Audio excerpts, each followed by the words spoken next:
What is going on, Sharp Football family? It is your resident Swami of Konami, Rich Hribar, and we are here Wow. May 6th, post-draft. We're a couple weeks now from post-draft, and now that the draft is over, we have started to see kind of like the fantasy landscape sort of shift. We got all these rosters, basically 95 to 99% done. We see the scragglers are now starting to sign, the guys, the veterans that didn't sign before the draft, and with that, you start to see kind of the tectonic plates move and shift towards now these 2024 outlooks. We've seen a lot of 2024 player takes and situations, and with that, we kind of have the player rankings. And if you want to look for player rankings, you can go to sharpfootballanalysis.com. I have done rankings for dynasty, rookie drafts, which are really popular going on right now, 2024 redraft. Todd himself has taken 2024 current ADP and is updating that periodically. I think every 2 weeks or so, Todd. Is that what it is? Yeah, at the very minimum. So every 2 weeks we do our best ball confidence rankings. Basically, confidence rankings, if you haven't seen them before, is about 50% of the people are neutral, and about 5% are targets, and 5% are avoids. Probably 10 to 15% are values or cautions. And basically, anyone who is neutral, you pretty much take right around ADP, no problem. If someone is a target or an avoid, it means that pretty much you can.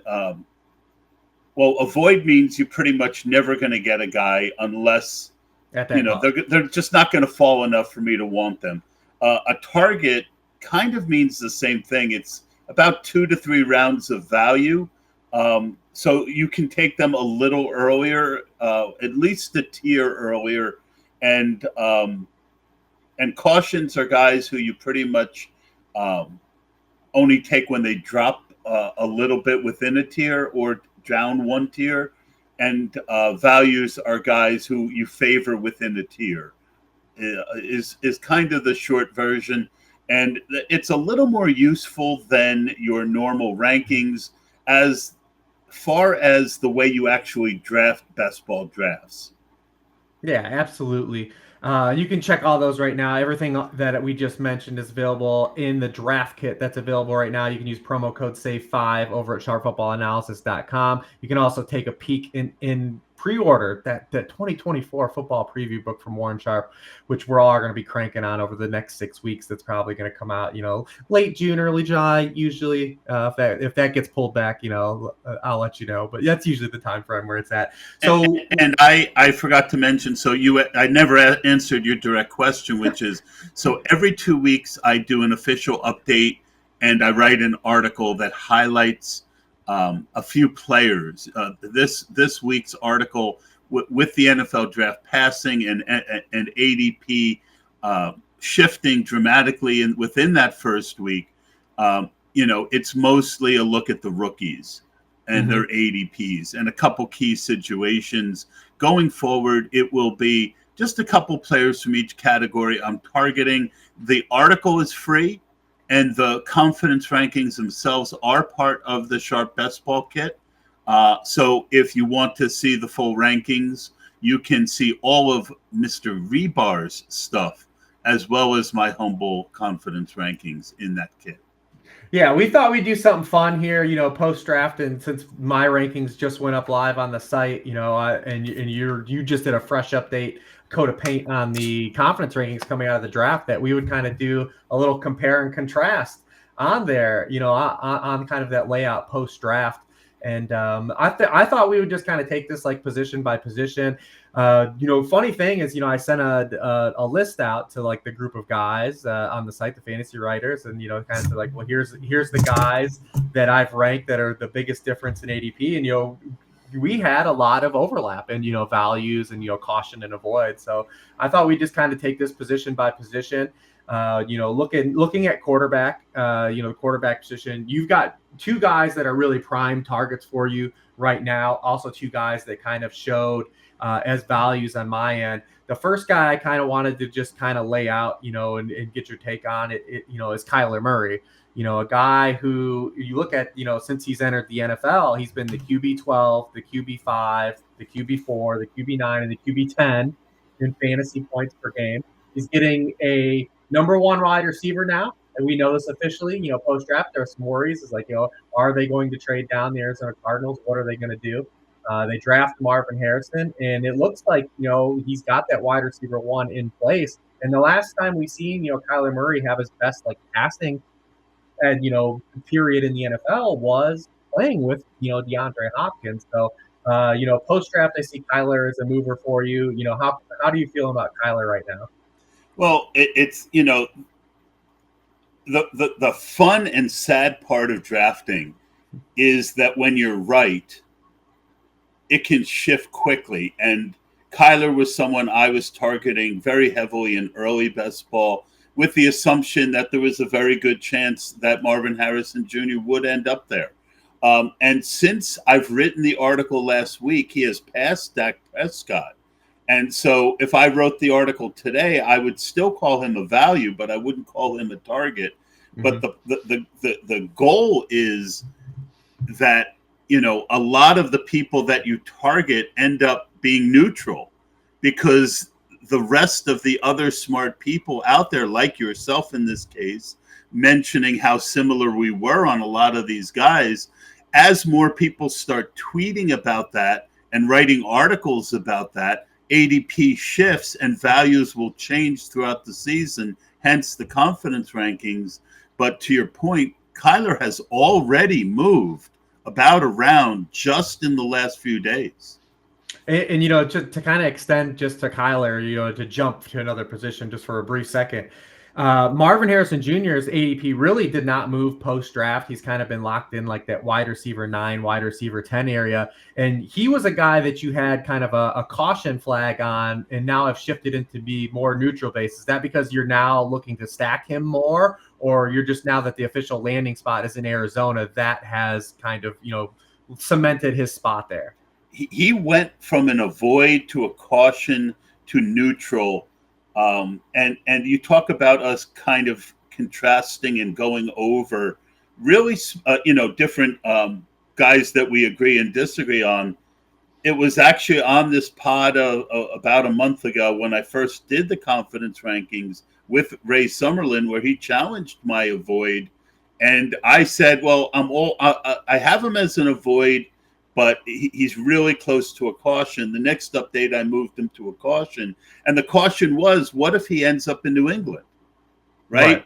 And with some quarterback who, it looked like he was going to go to Arizona. But to me, I felt like I could get enough of him post-draft, where most of my volume was, that I really didn't, I just didn't feel he would kill me in early drafts, because he would have been a third-round pick if he ended up in New England. So, I think that whole area in the draft is a weak area. And you'll notice if you go through those rankings, it's almost all neutrals there. I noticed. Marvin Harrison was someone in projections came out a little bit lower than where he is going in context of the position right now. But when I had to put guys in a linear actual list, when you have to rank the guys, I had a hard time putting certain players below him. And I think that's why his ADP has just basically been where it's at the whole summer. He's not going to climb like you said, if he would have went to New England, he would have fell. But Arizona was the best spot he could go to in terms of having an established quarterback and to walk into a 25% plus target share. But he was never going to jump guys like A.J. Brown. He was never going to jump Amon-Ra St. Brown, the Justin Jeffersons, probably not even Garrett Wilson. So that was a great point by you, just to say hey, even if there's a 1% chance Arizona could trade out of the spot or New England can take him, I want to be cautious on this ADP, because even if he goes to the best landing spot, his ADP is also not going to move, and I can come in and still draft him at that same spot. So that's exactly what it was, as well as my going back and watching the tape more. It was hard to find a lot of tape on Marvin Harrison Jr. because he was in the Big Ten, and the Big Ten isn't letting YouTube post clips. So I really had a tough time getting all the tape that I wanted as well. So, but to just kind of not beat a dead horse, but to repeat something I think is important. These rankings, what they do is they give a lot more texture to when I will draft the guy. Right. But, one of the key things to do when drafting, as you know, is to set up your draft so that when you get to the middle and the later parts of the draft, the value that's left is still in positions that you need to fill to have a good roster construction. And that is one of the real underlying points about drafting, and that most people don't talk about, and is a huge advantage is, but in the second round where there really is only, I think Jonathon Taylor is a guy that I am valuing in that mid to second round. Other than that, it's a bunch of neutrals. Mm-hmm. And if there was one or two more guys that I liked in that area, then I think Marvin Harrison might be a caution. But because there's so many guys that I could say that about, then everyone's neutral in that area, and you just go with when you've been at the 1-2 turn. Have you been looking to kind of split the baby, so to speak, and taking a running back, wide receiver? Have you been taking a lot more wide receiver? What have you been doing there on the turn? Well, again, if I have CMC, I'm typically looking for 2 wide receivers, and there's about 7 of them.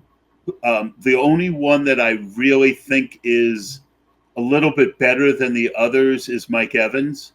Other than that, I meant at the 1-2 turn, like the kind of where like I'm sorry, where we're seeing kind of like you said, you're willing to elevate Jonathon Taylor in that area because you just see largely is a largely flat grouping of players. So what's been kind of like your common like go-to double tap like at the I mean, again, it pretty much what pre-draft Kyren Williams and Jonathon Taylor would be one of the two, and whatever wide receiver I wanted to mix in.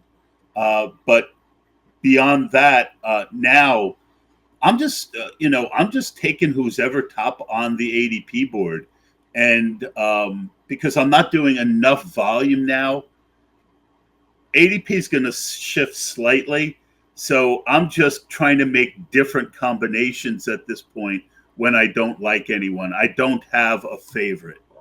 Yeah, I drew, I definitely not am on the volume player as you, but I've started my Best Ball Mania, 4A this week with an opening, and the first pick I got was pick 12, and I started with Devontae Adams, a guy I'm sure we'll touch on in a little bit. And I'm getting him at the 2-3 turn, so I did an FFPC draft the other day where I got him at 3-5 or 3-6. Oh, yeah, you're getting the purple movement though. So if I took Devontae Adams every time I liked him, I would have way more ownership than what I want in an early part of a draft. So again, we're kind of aligned in thinking he's a value. Yeah, absolutely. And it's when you're drafting on FFPC, like I said, you get the monsters pushing all those purple players up the draft board. Yeah. Sam. You don't have a weak second round in the FFPC because a lot of those third, fourth round tight ends are going in the second round. Correct. Yeah. One last quarterback. Well, there's 2 quarterbacks. One situation I want to talk about, but then one clear value that I had coming out of projections and rankings, and was the guy in the news. You figured post-draft we would have seen, because I think when we get into some of the guys that we talk about, the elevated ADP over where you and I are expressing cautions on some players, it's typically these guys that have been in the recent news cycle, the NFL draft, right? Like everyone's got a little rookie fever right now. That's natural. It happens. These guys that you're excited about, these players, their new landing spots, their shiny toy syndrome. But one of the guys I still think that one of the rookies that I still think is a pretty supreme value, and I've noticed he started the last couple of days started to climb up. But Jayden Daniels, absolutely, like at post-draft he was like QB 16. Now he's like going like QB 14, QB 15, a little bit more. But like I still think he's a value there. I think that this guy represents the kind of upside that like could be rookie year Robert Griffin and like this range of outcomes. And his landing spot in Washington, while not as good as Caleb Williams, is still very strong. I mean, when you look at Cliff Kingsbury, he had Kyler Murray as a rookie back in 2019, and Kyler was the QB8 in overall scoring and the QB12 in points per game. And this is a guy that's going to run a lot more than Kyler Murray.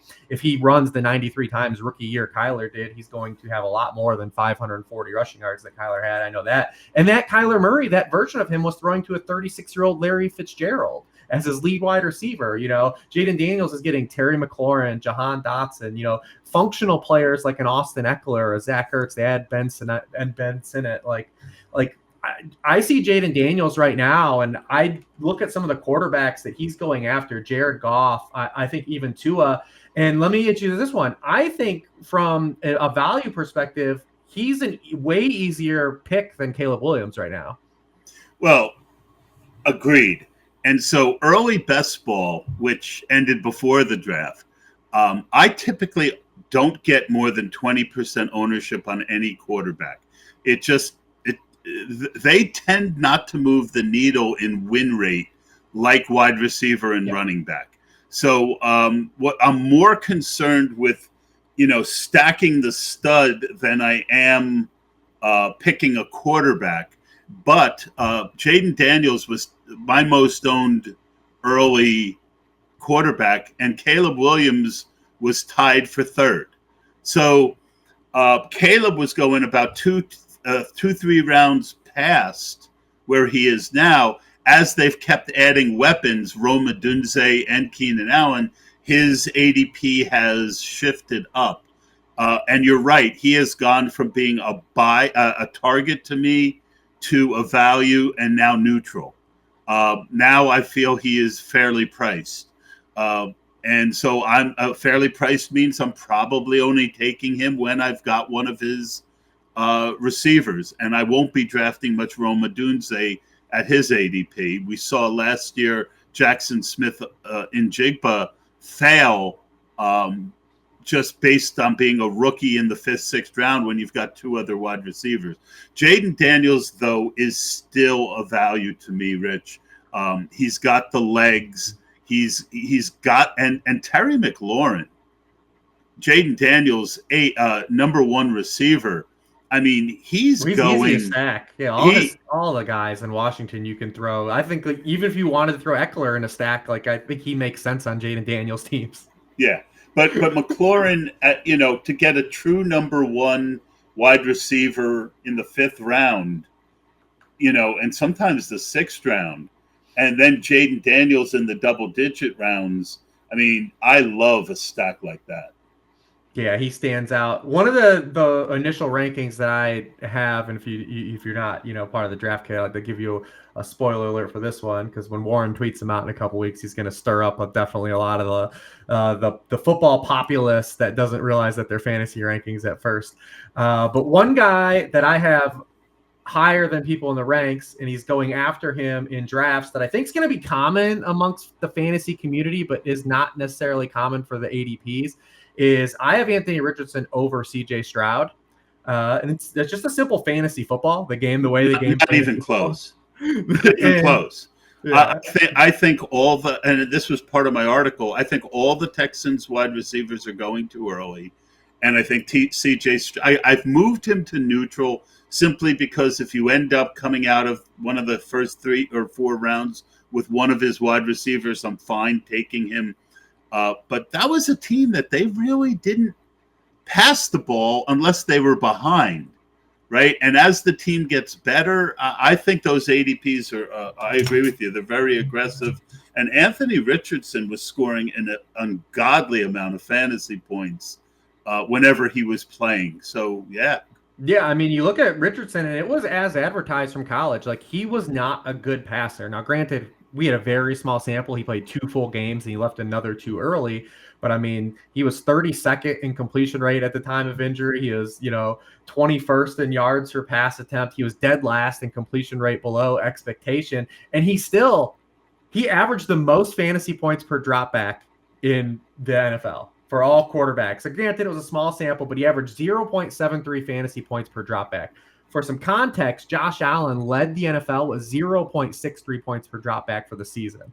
So he was even a full tenth of a point better than Josh Allen was. And granted, like I said, small sample stuff, but we got exactly what we wanted. The Colts played fast too when he was in the game. It's what's interesting for Richardson is, as much as I think he's a value, I think him potentially starting does make Michael Pittman kind of overvalued in a sense, which stinks because you inherently would want to stack him. But I don't think you necessarily have to stack Richardson, or if you take like some shots with him, you take maybe some cheaper guys, because I think Pittman at his ADP, like I said, when you look at Richardson, he only completed 57% of his passes to wide receivers. That was 45th in the NFL last year. Michael Pittman had a 59% catch rate from targets from Anthony Richardson, as opposed to a 72% rate from Gardner Minshew, a guy who he naturally gels with his role in the offense. So not that I think Pittman's going to be bad. I mean, week 1, he had 97 yards and a touchdown, but I do think that there's going to be a lot more volatility than maybe his ADP suggests. But yeah, it just is a simple fantasy football versus real football thing with Anthony Richardson versus CJ Stroud. Here we are again, right? Like, I have a few things I'd like to say on your very, very good points, and as always, wonderful stats to back them up. In best ball, one of the big misunderstandings about running quarterbacks is people act like they don't have a floor. And what's really not guaranteed is the ceiling, right? If you got a guy who's going to rush for 6 yards, well, then he's got a floor, because at the very least, he's probably going to throw for 180 yards. You throw in a touchdown, and that's a decent fantasy week. But when they have, Anthony Richardson, that one week he got hurt, had run already in the first quarter, run for 2 touchdowns. Yeah.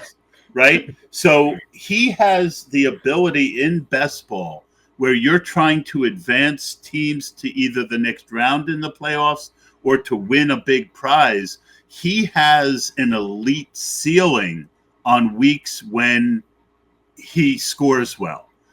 As for Michael Pittman, I agree with your take, but he also falls in that weak area in the second and third round where, yes, I'd like to fade Michael Pittman at that ADP for the reasons you mentioned. But there's also Nico Collins and Stephon Diggs, who have just as much uncertainty. DJ Moore. There's just that area. That's why I'm kind of favoring Devontae and Mike Evans, because I think that their target percentage is pretty set. Where all these other guys, it really is TBD. Yeah, it's a pretty large grouping of guys. And to be fair to Michael Pittman and everything I just laid out, best ball would be a better scenario to draft mid ADP than if his redraft ADP would hold, and you would ride or die that scenario every week, right? Where you just are playing him, hoping that it's the week you luck box into the big game, not the down game. Whereas in best ball, you can soak up those weeks as they come.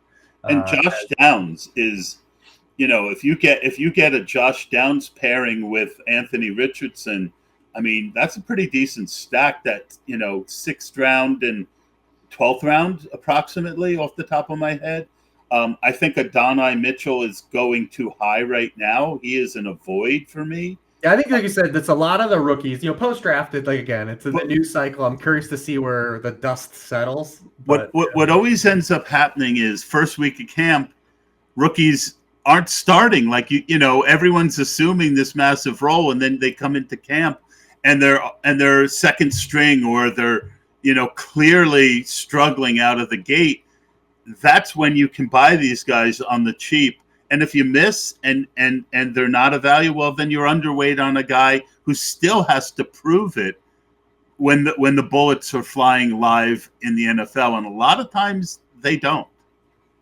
Yeah, let's move on to some running backs. This one will probably be pretty brief. Obviously, no one's drafting running backs on Underdog right now. If you've done any Best Ball Mania drafts, how in general just have you been doing that? Have you been going along with the field and saying, hey, I have to get wide receivers because they're taking wide receivers? Or are you trying to go against the grain and trying to use that to your advantage and say, hey, like if the room wants to give me Derrick Henry right now, I'm going to take Derrick Henry? Yeah, my favorite way to draft right now, especially in early best ball, was to take one of Christian McCaffrey, Bijan Robinson, or Breece Hall in Right. the first round, and then really wait on running back. Right, take the second one in that 7th, 8th, 9th round, where there's guys who would have been in the 4th, 5th round 3 years ago, going in the 8th, 9th. The running back dead zone has moved from the 5th round to the 8th, 9th round. I will take some Derrick Henry on a half PPR, Jonathan Taylor, a couple other guys, but that the tier that I'm really worried about is the Rachaad White, Isaiah Pacheco tier. I feel like yes, Isaiah Pacheco could be really good, but we've seen random running back X in Kansas City end up being the answer too many times. So I really try. I have some drafts where I have too early running backs, and then I wait. But I also, back to the conversation about wide receiver.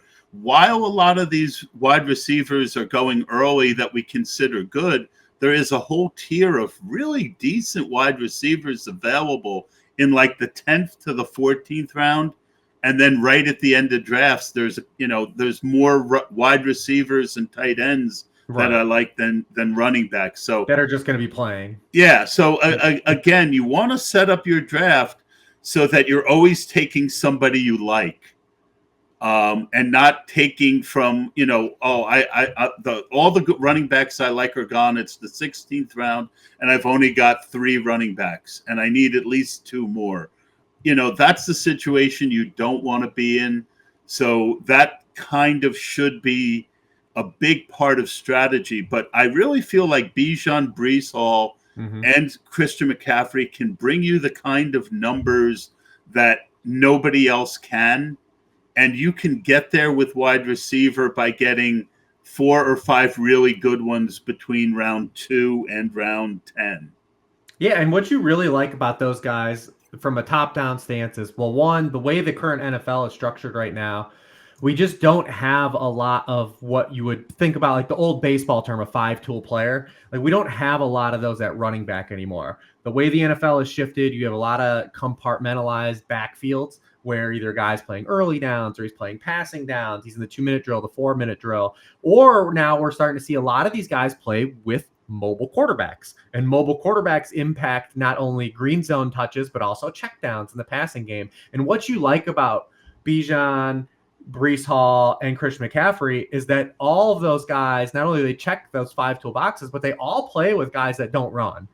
They are, like, and that's what you like. Like, none of those quarterbacks are stealing those types of plays from. They're not taking carries inside the 5 from any of those backs, and they're willing to check it down because they're not scrambling in those situations where the pocket breaks down and they're making that quick read, right? So that's what you love about those guys, is that now they're like a true leverage point, and they're a finite resource is what I would describe them as. And that's exactly why my strategy is, if they hit, they give you something that the field isn't going to be able to compete with, where even a great wide receiver like Justin Jefferson with Kirk Cousins gone, or Jamar Chase,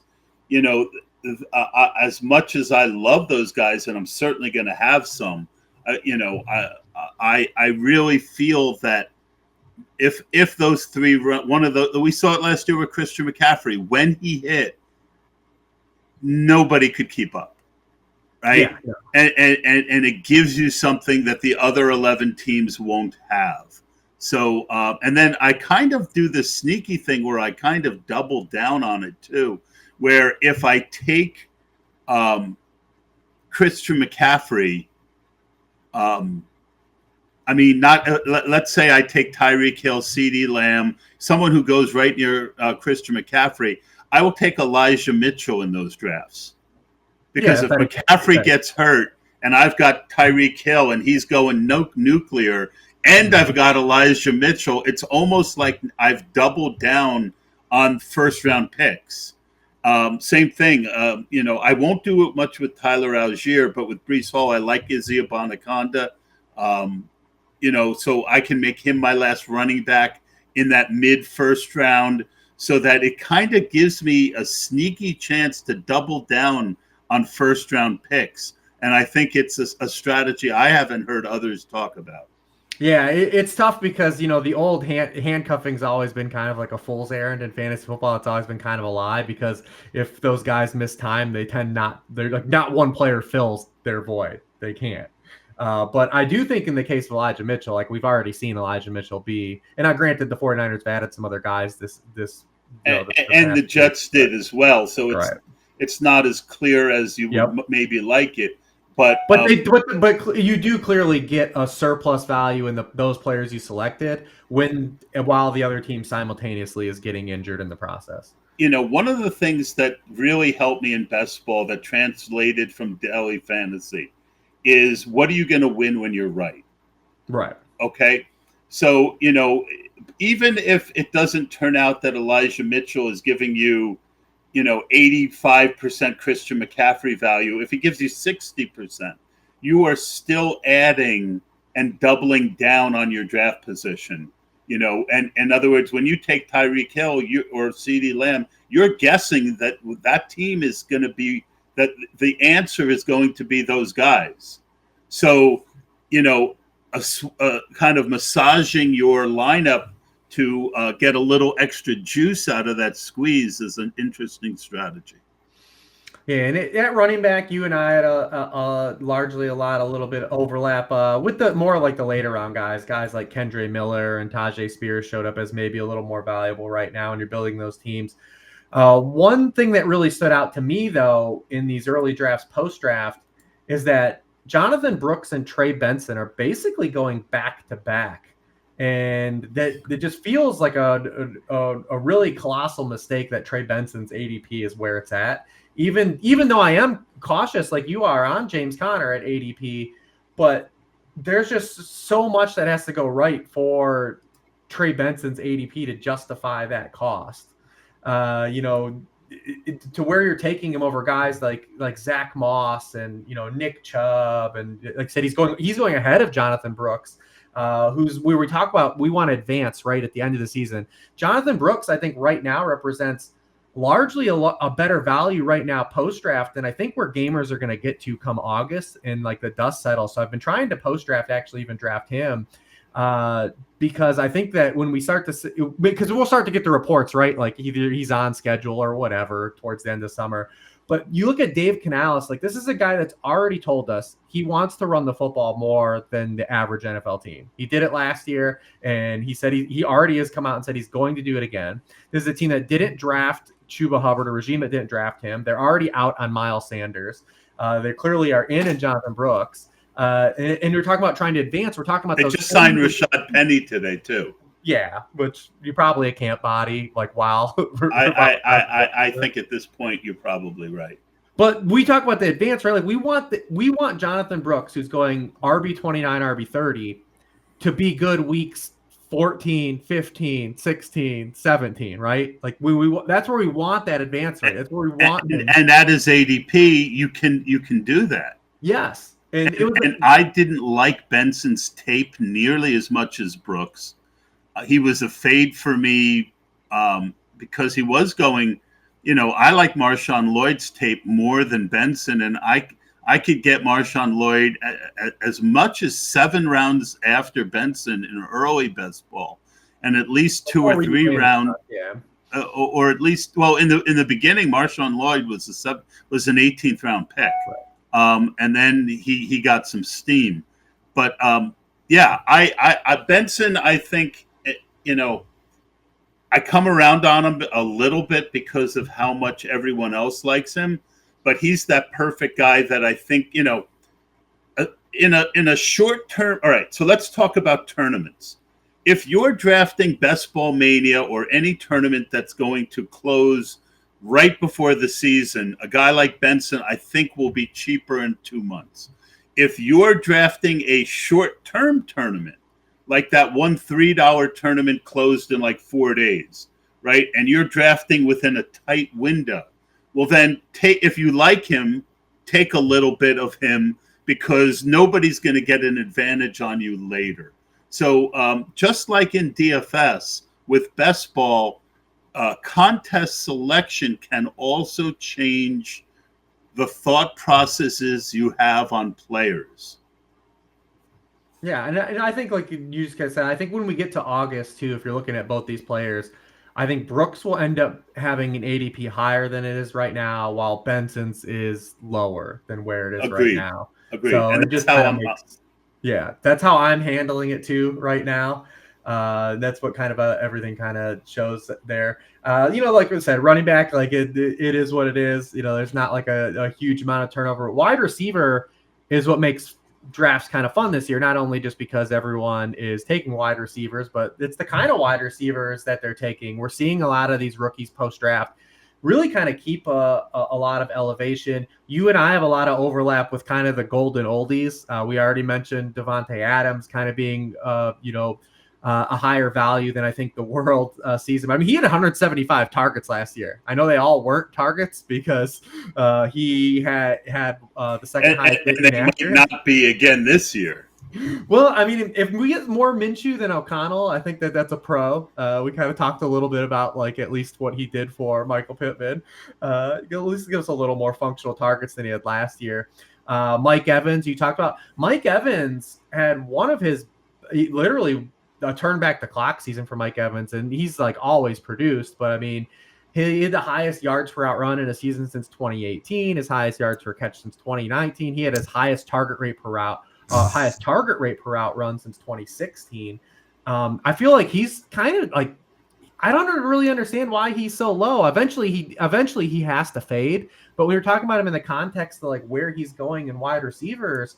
I don't really understand why the drop from what Mike Evans gave us last year, because we know he's a touchdown scorer, especially in best ball, right? Like I can understand, especially in half PPR.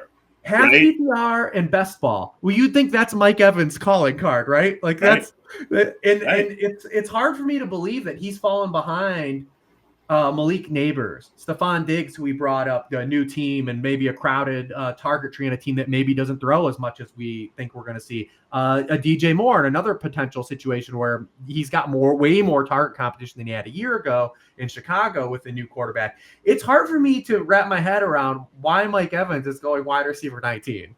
I agree. And, look, this time last year, we had no way of understanding that Baker Mayfield, who had never really favored one guy that much. Baker, to me, was always a guy who threw the ball around too much. Like third string tight end, here, catch 5 passes today. That was Baker Mayfield. But last year, Baker Mayfield honed in on Mike Evans and just peppered him. And he's never had that kind of large target wide receiver in any of his previous stops. So, I do like Chris Godwin more than I think a lot of people, because it's second year off a knee injury, and the new coordinator says he's going to be in the slot more. Yeah, but Tom Brady loved his slot guys, right? Edelman, Welker, Chris Godwin. Baker Mayfield loved chucking it down the field to Mike Evans, and I think that should continue. Yeah, I actually Godwin showed up also as a value on my end as well. I mean, you hit upon. He played 65.9% of his snaps on the outside last year. After the previous 3 seasons, he was at 36.8%, 36.8%, and 33.5%. They've already said he's going back to being the slot receiver in 3 wide receiver sets. He's still going to be the outside when they go 2 wide receiver sets. But I mean, Godwin also showed up as a value for me. Let's talk about like instead of individual players. I just changed Godwin to a value.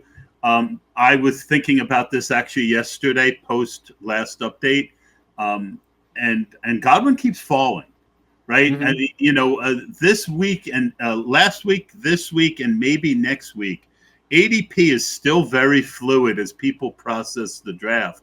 And Godwin it's just so easy for him to kind of slip through the cracks.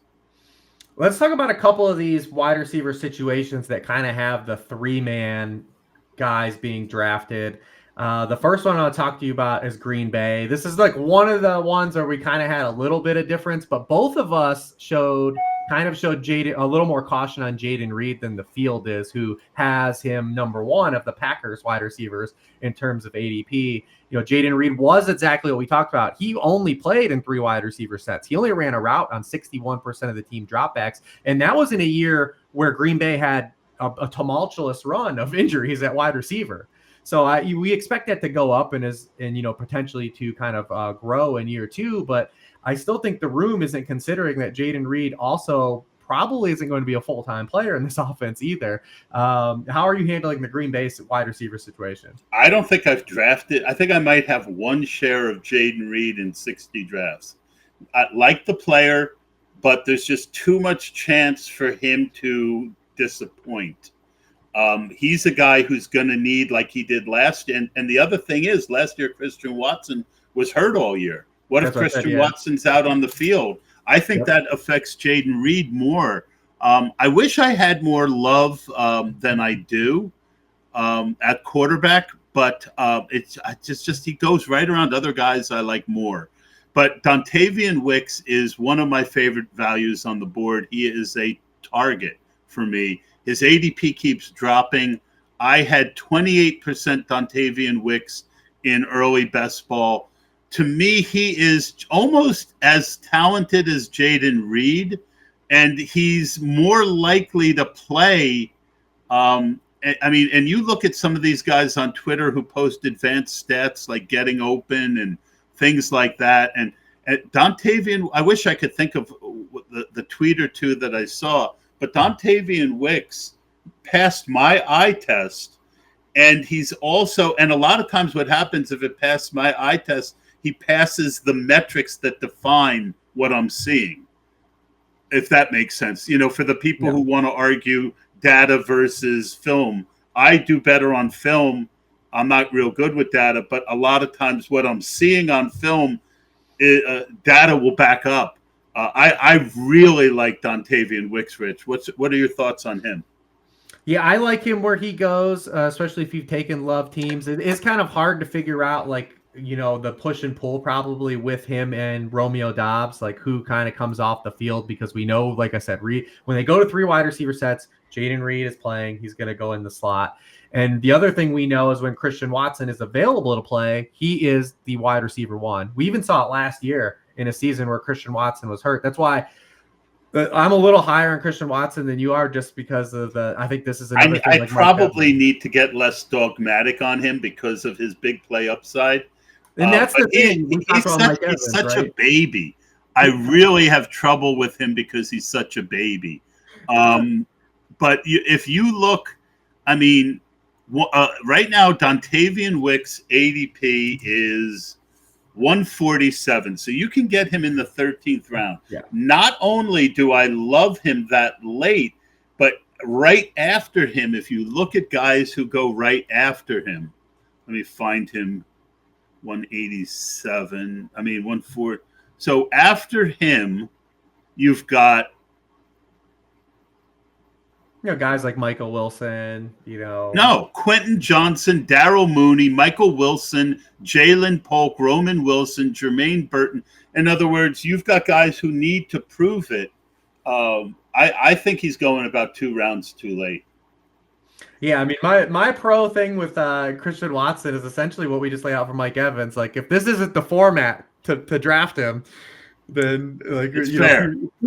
You look at and granted, again, the same thing, right? We did this with Keenan Allen at the start of his career too, where he couldn't stay healthy and couldn't get on the field, but then when he was on the field, he was always good. And we saw that again with Watson.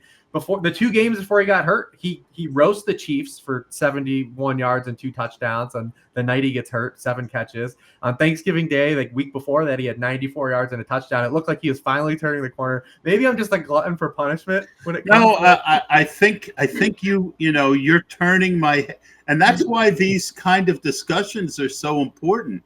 What you guys out there should be doing with people you trust is what Rich and I are doing right now. You should be challenging each other's opinions in a good way. Yeah. And Rich has talked me into, Christian Watson could end up being worth a 3rd or 4th round pick.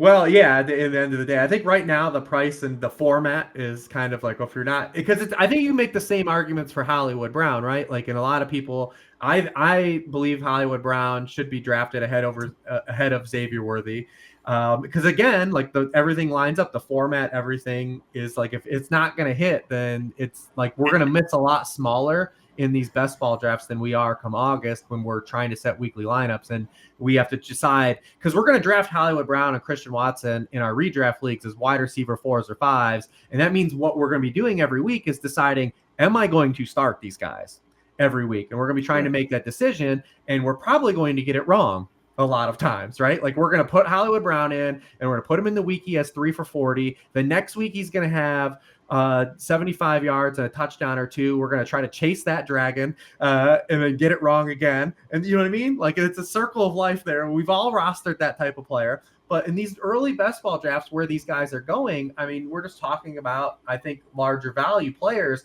Who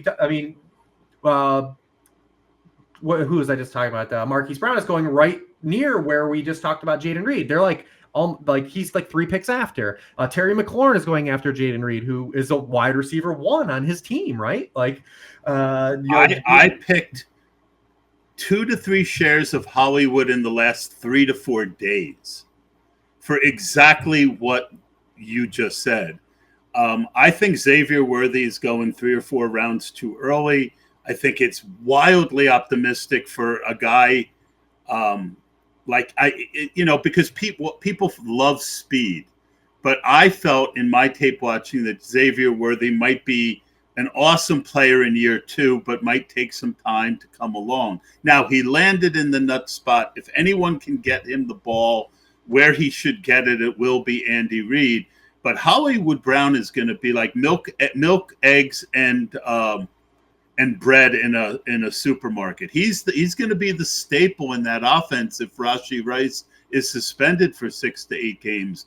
I think Marquise Brown could be just dominant in the weeks that Rashee, because they're going to want to keep Travis Kelce healthy, and I don't think they're going to give him this huge workload. If Rashee Rice misses the 6 to 8 games reported, I don't see how Hollywood Brown fails at his ADP short of injury. Yeah, I mean, even if it's still even a shorter, I just think the opportunity there, because Xavier Worthy, while he's a speed guy, really wasn't a downfield target at Texas. Now, I get that he's going to be playing with Patrick Mahomes versus Quinn Ewers, and there's a gigantic shift in there, but we also didn't see him win in that capacity. A lot was spoon-fed. He wasn't good on targets, 10-plus yards downfield, exactly. Where we know Hollywood Brown can initially win there. And we know that's where the Chiefs' offense struggled in 2023. Patrick Mahomes was 28th in the NFL in quarterback rating on throws 10 yards or further down the field last year because they had to play small ball. He only threw 2 touchdowns and 9 interceptions on his throws. Hollywood Brown definitely makes that, improves that situation. He's also a better all-around receiver than Marcus Valdes-Scantling. I love Mahomes. He's not just going to run straight. He's just not going to run straight downfield like Marcus Valdes-Scantling. Like, he actually has a little nuance. I mean, they've upgraded that room in a huge way. And if all 3 of them are there, if you've got Rashee Rice, Hollywood Brown, and Travis Kelce all healthy and playing, what do you think Worthy's target share is going to be? 10? 12? Yeah, I mean, that's the rub with, kind of Worthy. You're taking the shot on him, the upside. But yeah, I agree with you. And look, we've seen these rookies be slow played coming into the NFL. What's interesting, like I said, about Worthy is like his true skill set kind of overlaps where Rashee Rice won as a rookie. So if Rice is going to be suspended to start the season, it does help Worthy. But when they're both on the same field on the field at the same time, like, it's going to be hard to diagnose because Travis Kelce's also taking targets in that area of the field. But yeah, I mean, just circling back to where Jayden Reed's going, I mean, like, all of those guys are wide receiver 1s that he's going around, and like, you just can't take a guy that's a wide receiver 3 on a team in terms of playing time and opportunity versus these guys. Like, he's going right after Amari Cooper, guys like Christian Kirk. We talk about Terry McLaurin, potentially Hollywood Brown. Like, these are Deontay Johnson. Like, these are all guys that are going to lead their teams in targets, even if you don't like the quarterback situation. I've never been a Deontay Johnson drafter, and I am scooping him as much. I mean, we just saw how that quarterback just fed Adam Thielen last year, and Thielen is at this point a okay player. I just think at wide receiver 40, you're gonna always, if you're gonna flirt with a 25% target share, you just say, football gods take the wheel. Like, yeah, I am.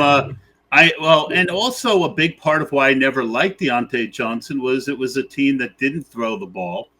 That kind of old school mentality. Carolina could be down 14 to 21 points in every game, and Deontay Johnson is always open.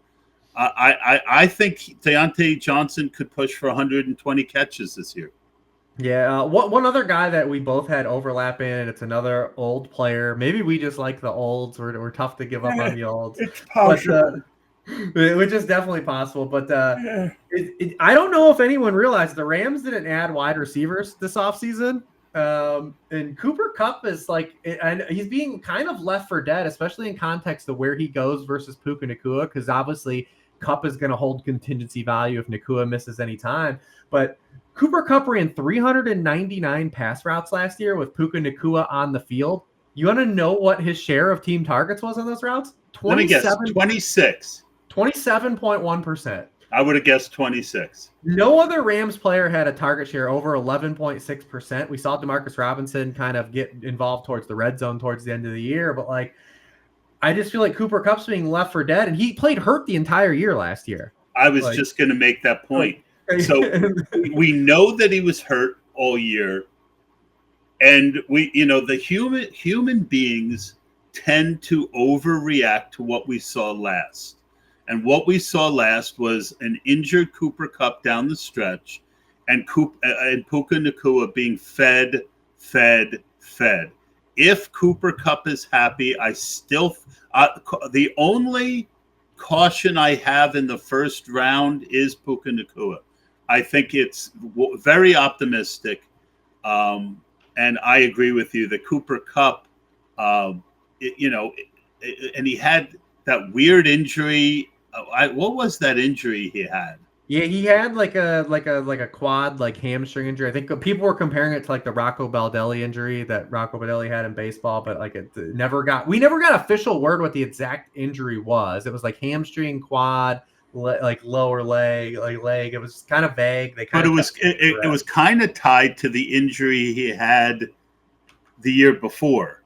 It was kind of a reaction to a lot of times when you're hurt, you favor that injury and cause another injury. I agree with you. I mean, Kupp is worrisome, and Kupp goes a little earlier where there's other guys I like. Mm-hmm. In that. Let me look real quick. Yeah, he's kind of in a weird nebulous area. He goes after DK, after Pittman, who we already talked about. He goes right near Zay Flowers and Tank Dell. I know two guys that were kind of in we're kind of not really drafting where those guys are going. I mean, Flowers is a guy who I think had one touchdown last year. This is half PPR. There was no Mark Andrews last year. Yeah, he had gigantic splits with and without Mark Andrews kind of on the field. Yeah, I mean, Zay Flowers, they manufacture touches for him in a huge way, but they've added some other weapons. And my big problem with Flowers is the upside, and I had Ryan McDowell on 2 weeks ago, and he always drops the stat. The Ravens have not had a wide receiver one since their second year of inception when it was Michael Jackson. So and with Lamar Jackson, Lamar Jackson's just not the kind of quarterback that's going to facilitate a fantasy wide receiver one while also playing with a guy like Mark Andrews. Speaking of Lamar Jackson, why is he beefing with Drake May? Is that a thing? I haven't caught that. It was a Lamar. The Drake. Kendrick Lamar and Drake. Yeah. All right. I see you, man. I see you working, Todd. On the top. I worked that one in. Yeah, very topical. Snuck that one right in on me. And because you didn't play it with a Kendrick, so you did it with a Lamar, so that's what snuck it in, man. Yeah. Sorry. Yeah, no, I like it. We're about at the hour here. We'll wrap this up. Kind of tight ends. I really don't have a lot to add here. It's at tight ends. I did want to try to sell you on one player you had a caution on, if you'd allow me. It's Jake Ferguson. Okay, I would like you to do that, and I'd also like you to. But before you do that, I want to know why you don't like Rhamondre in, because Oh, okay. because I really like Rhamondre where he's going. Yeah, my shorthand for Rhamondre Stevenson of proceeding with a little bit of caution on him is one is that we always have this. We have the new regime in place here for the Patriots, kind of new offensive system. One, he's going to play the rookie quarterback. I don't really ever love drafting guys at rookie quarterbacks. Granted that would have hurt me on a guy like Nico Collins last year, but he was cheap. Nico Collins was cheap. I did have Nico Collins last year on rosters. So I'm always cautious when guys play rookie quarterbacks. He's approaching his last year in a contract. Ironically, his situation almost overlaps the guy that's taking the addition to this roster, Antonio Gibson. Remember, Antonio Gibson's had a promising rookie season, breaks out in year 2, has kind of like an ineffective injury kind of filled third season, and then is just kind of lost in the sauce his fourth season. I kind of worry about the same thing happening with Rhamondre because Rhamondre has only been really good for fantasy football in a situation where the Patriots, going back to 2022, had no choice but to give him like the crux of the opportunities. And he's never been a good player on his receiving targets. And they bring in a guy who's going to play in the receiving game and maybe be able to siphon some of that. So all of those things give me a little bit of caution on a guy like Rhamondre Stevenson. Then I look at the Patriots offensive line and they didn't address the issues, right? Like they obviously were able to get Drake May. They threw some capital at Jalen Polk in the second round. They had Javon Baker, but like they're going to be starting a 3rd round pick at left tackle this season. They didn't address right guard. They had one of the worst right guard situations in the NFL last year. So I didn't really see their offensive line improve, and it was one of the weakest areas of their offense last year. So all those things just give me a little bit of pause on him. Granted, if you run into the season, like he gets those opportunities, it could hit. But that's my and Jake Ferguson for me, and I think those are fair points for me to think about. Jake Ferguson is a guy that I had an enormous amount of last year because of where he was being drafted. I remember you were in on him, yeah. I just when those guys go, I feel he's going so early now that I can get a guy like him. I just feel the guys going before him or right around him are a lot safer. And I also think that, I don't think he'll hurt me by fading him. That's fair. Yeah, I think that's fair. I think he represents a small value for me because of just the way we exit the draft with the Dallas kind of wide receiver situation.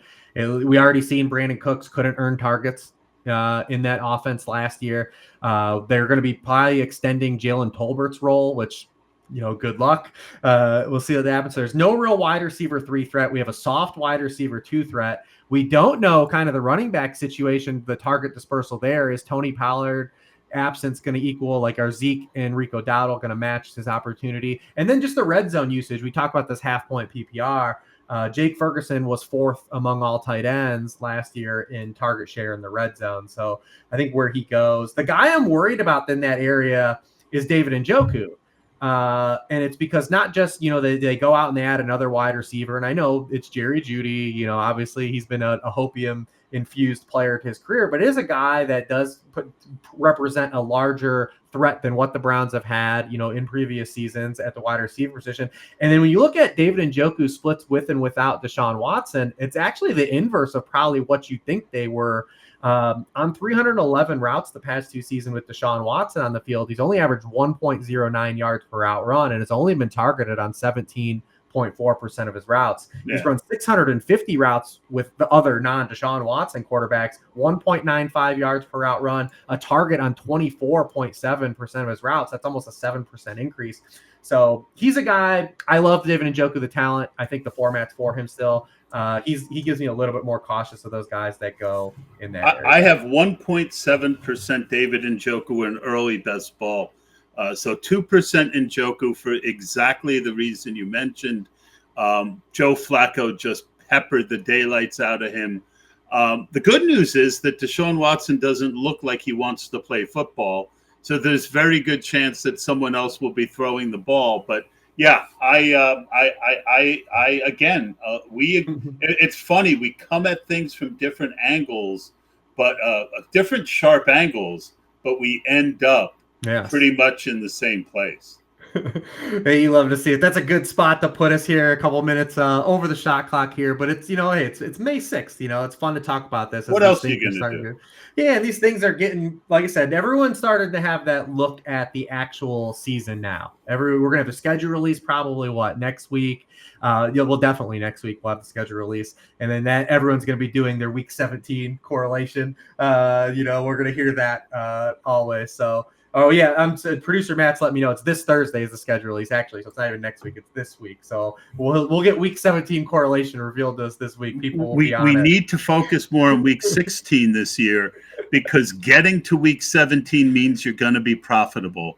Yes, because if you do 150 drafts and you finish last in week 17, you win enough to you cover all your entries. So any other advancing you do is profit.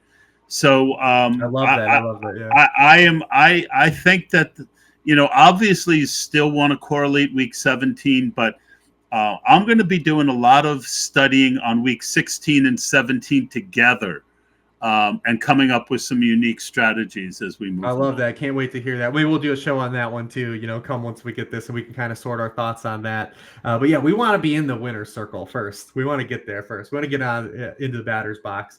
I love that. As a reminder to everyone, if you want to see exactly, where Todd's, confidence ranking shake out for every specific player, if you have a question on that player, you can definitely go over there and you can compare all of my redraft rankings, dynasty rankings, rookie rankings. If you're doing drafts, you can get all of those now in the Sharp Football Draft Kit. As a reminder, you can use promo code SAVE5 over there. You can definitely go over to Sharp Football Analysis and get that pre-order in on the Warren Sharp 2024 preview book, which we'll all be working on hard over the next couple weeks.